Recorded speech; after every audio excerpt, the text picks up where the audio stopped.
नमस्ते बच्चों, Sonia Verma Hindi classes YouTube channel में आप सभी का स्वागत है।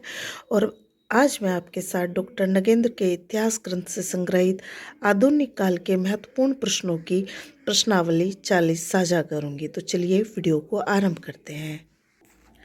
तो इंडिकेट कर दिया है कि यह प्रश्नावली डॉक्टर नगेंद्र के इतिहास से है और 1315 नंबर के प्रश्न से मैं इसे आरंभ कर रही हूँ। सॉरी। इस पूरी प्रश्नावली में लगभग 300 क्वेश्चंस हैं और बहुत महत्वपूर्ण है। तो आपसे गुजारिश है कि डॉक्टर नगेंद्र के इतिहास से संग्रहित सभी प्रश्नों को आप ध्यान से देखिएगा। तो पहला क्वेश्चन देख लेते हैं। फोर्ट विलियम कॉलेज की स्थापना कब हुई थी? तो सन 1801 ईस्वी में कलकत्ता में फोर्ट विलियम कॉलेज की स्थापना हुई थी और इसके प्रथम प्राचार्य प्रोफेसर जॉन गिलक्रास्ट थे। अगला प्रश्न, फोर्ट विलियम कॉलेज की मुख्य देन क्या है? तो फोर्ट विलियम कॉलेज में सर्वप्रथम भारतीय भाषाओं में गद्य लेखन की शुरुआत की गई थी। अगला क्वेश्चन, भारत में मुद्रण यंत्र यानी कि प्रेस किसने स्थापित की? तो सर्वप्रथम पुर्तगालियों ने मुद्रण यंत्र यानी कि प्रेस को भारत में स्थापित किया था। अगले क्वेश्चन को देख रहे हैं और ये दो प्रकार से हिंदी साहित्य जगत में या बनता है और परीक्षाओं में पूछा जाता है। भारत में समाचार पत्र निकालने की पहल किसने की? एक तो ये बनेगा, या भारत में समाचार पत्र सर्वप्रथम किसने निकाला?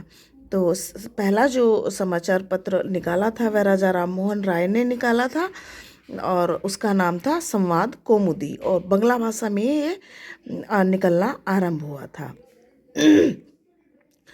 अगला क्वेश्चन, हिंदी का पहला दैनिक समाचार पत्र कौन सा था? तो हिंदी में पहला जो दैनिक समाचार पत्र निकला था वह समाचार सुधावर्षण था और 1854 ईस्वी में इसका प्रकाशन आरंभ हुआ था। मैं जो भी खास पॉइंट्स होते हैं उन्हें साथ के साथ इंडिकेट कर देती हूँ, तो आप इन्हें ज़रूर देख लें।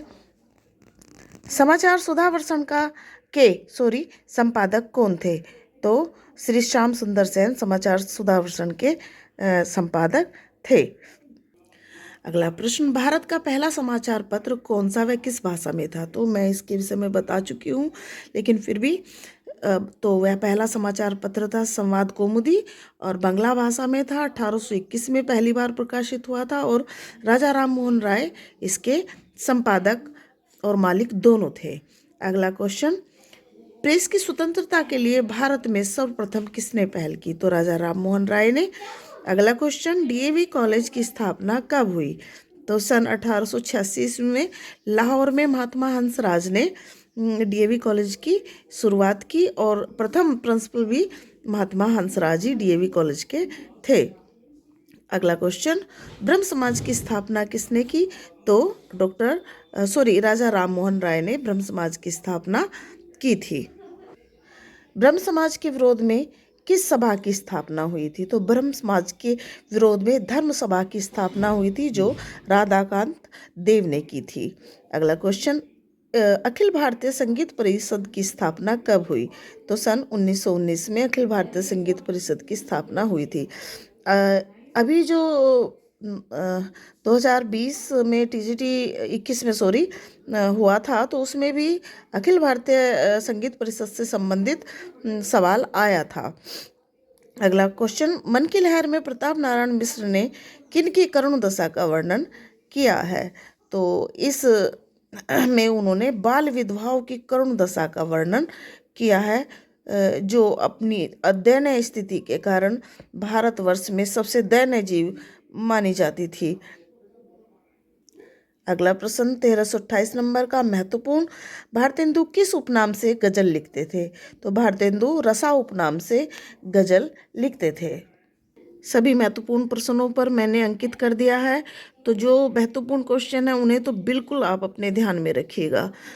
प्रेमगन किस उपनाम से गजल लिखते थे? तो प्रेमगन अब्र उपनाम से गजल लिखते थे। भारतेंदु उपाधि हरिश्चंद्र को कब मिली? तो सन 1880 ईस्वी में भारतेंदु उपाधि उन्हें मिली।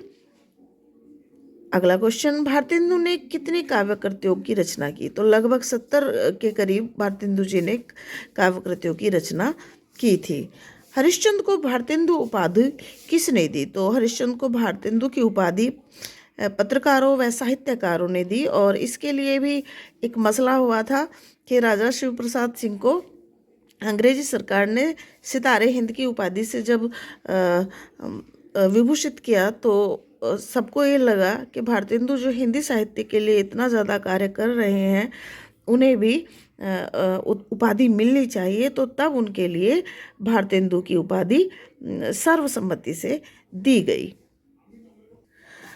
अगला क्वेश्चन, द्विवेदी युग में सर्वाधिक प्राकृतिक वर्णन किसने किया? तो श्रीधर पाठक ने।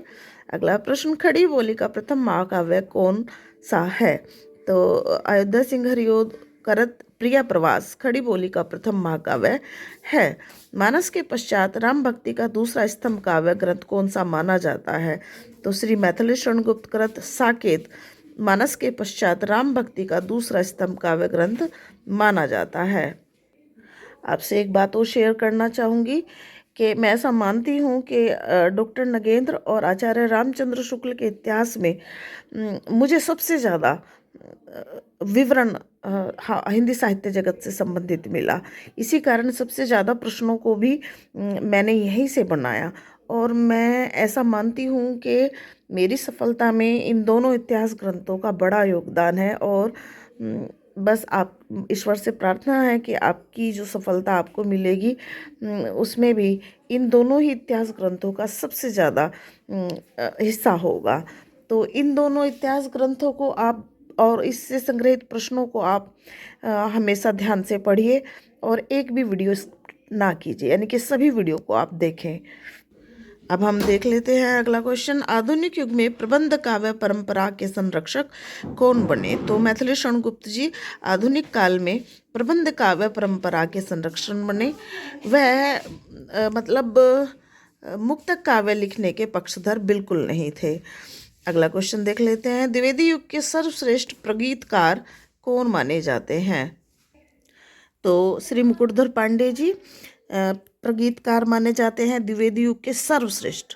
अगला और इस प्रश्नावली का अंतिम प्रश्न देख लेते हैं, रत्नाकर जी यानी कि जगन्नाथ दास रत्नाकर किस उपनाम से उर्दू में कविता लिखते थे?